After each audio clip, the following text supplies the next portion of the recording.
Latvijas tiktukā atkal ir drāma. Vienā pusē profesionāls pavārs, otrā pusē vietējās pizzerijas īpašnieks. Kas tad tur īsti notika? Es esmu iztērējis 2 eiro, lai jums pastāstītu.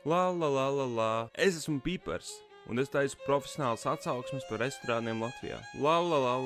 Es esmu brīvdienu pizza, un es taisu pizzas un neskopojos ar porcijām. Hei, tev ir daudz fani. Es varētu uztaisīt review par tavu pizzeriju. Ņem. Nu, salīdzinot ar 5 zvaigžņu pizzerijām Itālijā, es teiktu, ka šī pizza ir diezgan slikta un taukaina. Pipar, ej dirs, mana pizza garšo labāk nekā 5 zvaigžņu pizzerija Itālijā. Negaršo gan, garšo gan. Un šī ir visa drāma. Mans secinājums, abi ir lohi. Pipars mazāks lohs, jo visu, ko viņš izdarīja, ir uztaisīja atsauksmi par pizzeriju. Bet, nu, come on, tas tā kā Gordon Ramsay, ka viņš iet random restorānā un sūzās, ka gaļa nav pietiekami labi apcepta. Tā ir fucking vietējā pizzerija. Un šitais čalis. Viņam netīšām sanāca ļoti labs marketings, bet viņš varēja uztaisīt tik daudz labāku marketingu, uzaicināt Piparu atpakaļ apēst kaut savu īpašo pizzu. Visiem viņi negaršos tā pizza, un man liekas, uztver to personīgi ir ļoti stulbi. Tāpēc tiesnesis Ārvis Garfilda kreklā saka, ka, manuprāt, Piparam ir tikai mazliet vairāk taisnība. Paldies! Bučas mīlu.